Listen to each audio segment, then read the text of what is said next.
Lewis Hamilton didn't just switch teams, he switched dimensions. After years of mastering one driving philosophy at Mercedes, he's now flipping the script entirely with Ferrari. And no, we're not talking about a new helmet design or some dramatic motivational speeches over the radio. We're talking about something much deeper, the full-on behind-the-wheel transformation, the kind of change that makes race engineers look at the telemetry and say, wait, is this still Lewis? And the kind that makes other drivers wonder if the guy in red they're racing is the same Lewis who used to dominate them in silver. He didn't just tweak his style, he basically hit factory reset, wiped a decade of muscle memory clean, and installed a whole new driving OS. Imagine switching from driving on autopilot to learning how to fly a spaceship mid-season with the whole world watching. That's the kind of overhaul we're witnessing. Most drivers in their late 30s, they dig their heels in, ask for the car to be changed, or just quietly fade into the shadows. But Lewis? He chose the harder road, to change himself. And now all those whispers about whether Hamilton could still cut it in a new environment, they're getting drowned out by something louder. Results. This isn't just evolution, it's revolution. And it's already starting to shake up the pecking order of the 2025 season in ways nobody, not Ferrari, not Mercedes, not Red Bull, saw coming. After a challenging start to the season, where Hamilton seemed like he was always just one step behind the car, things started to change in Bahrain. The first few races had been frustrating to say the least. The SF-25 just wasn't clicking with him, and no matter how much he tried to adjust, it felt like the car wasn't responding in the way he was used to. He was out of sync with the machine, and that made everything harder. But when the Bahrain Grand Prix rolled around, something finally clicked. It wasn't just about the result on the day. Fifth place on the scoreboard might not seem like a major achievement, but for Hamilton and Ferrari, it was much more than just a finish. It was a breakthrough. It was the moment everything finally started to make sense. Hamilton himself called it a massive learning weekend, and those words carried weight. He wasn't just racing. He was learning, adapting, and finding a new way to communicate with the car. For the first time all season, he felt in sync with the SF-25, and that was the real victory. While the leaderboard only tells half the story, the data sheets were lighting up with positive signs. The car's feedback was more responsive, his adjustments were finally showing results, and that's what made Bahrain so special. It wasn't just a race, it was a turning point.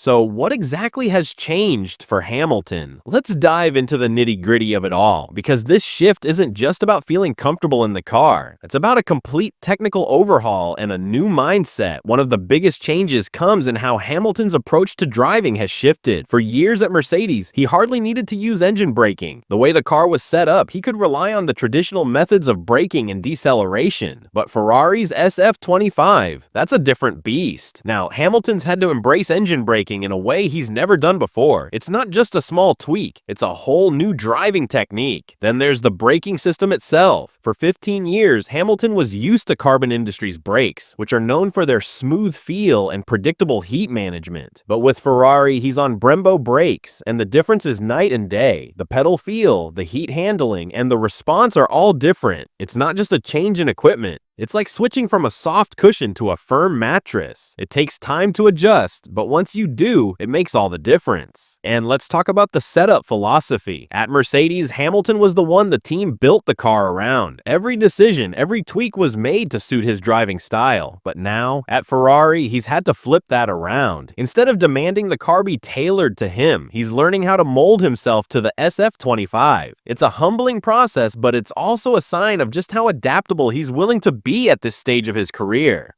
Finally, the electronics and throttle mapping. Another massive hurdle. The SF-25 comes with a completely different interface. The throttle mapping, the steering wheel controls, the way everything responds, it's like learning a new language. Hamilton even said it himself. It felt like he was starting from scratch with the car's electronics. Imagine switching from an iPhone to an Android mid-race at 300 kilometers per hour. That's basically what Lewis did. All these changes together aren't just about making small adjustments. They're about rewriting how Hamilton drives a Formula One car. It's a total reset, and it's paying off. What's truly remarkable about Hamilton's transformation is not just his technical adjustments, but his mindset. Instead of fighting against the quirks of the SF-25, Hamilton decided to embrace them. He stopped trying to make the car fit his style, and instead started to understand the car's needs, working with it rather than against it. This shift in thinking has been key. He's not looking to dominate the car right away, like he used to with Mercedes. Instead, he's focused on getting to know it, learning its strengths and weaknesses, and adapting to what it wants from him. It's a big change in mentality for a driver who's used to being in total control, and it hasn't gone unnoticed. Ferrari's team principal, Fred Vasseur, praised Hamilton for his open-mindedness and collaborative approach. It's rare to see a driver with his level of success and experience willing to be so flexible and receptive. He's no longer the stubborn superstar trying to bend the car to his will. This is Lewis 2.0, a more curious, adaptable version of himself, and maybe even a bit more of a scientist than a driver at times. He's experimenting, learning, and evolving, and that's what could make all the difference for Ferrari moving forward. When you step back and look at the bigger picture, this shift in Hamilton's driving style could be exactly what Ferrari needs to make a real push for the 2025 season. With Leclerc and Hamilton now working together, Ferrari has two world-class drivers offering different types of feedback. Leclerc brings his years of experience with the team, while Hamilton's fresh perspective and ability to adapt bring in a new layer of insight. It's a double development direction, and that means a deeper pool of data for the engineers to work with. This change also gives Ferrari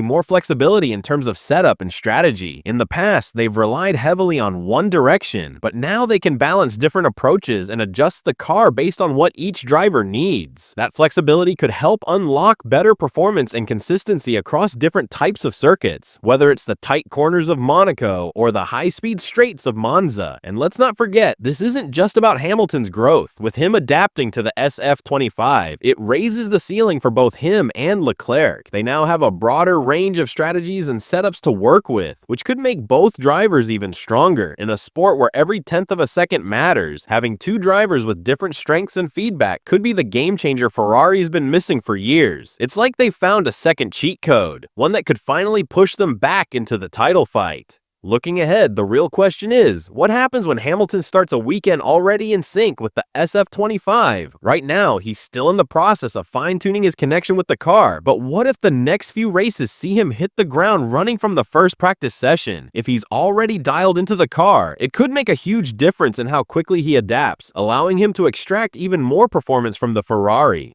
So, what do you think? Has Hamilton finally cracked the code of the SF-25? Is this the beginning of a serious comeback, or was Bahrain just a well-timed flash of brilliance? We'd love to hear your thoughts on this whole situation. Do you think he can continue this progress and really challenge for wins, or is there still more work to be done? Drop your thoughts in the comments, give the video a thumbs up if you enjoyed it, and don't forget to hit subscribe so you don't miss a single lap of this story as it unfolds. Things are just getting interesting, and you won't want to miss what comes next. Because whether you're a Ferrari fan, a Mercedes loyalist, or just here for the chaos, one thing's clear. Lewis Hamilton is not just adapting, he's evolving. And if Ferrari continues to evolve alongside him, well, the entire F1 world better be ready. This season is shaping up to be far more unpredictable than anyone imagined. And if Hamilton and Ferrari keep this momentum going, 2025 could turn into a battle we never saw coming. Buckle up, because things are about to get a whole lot more interesting.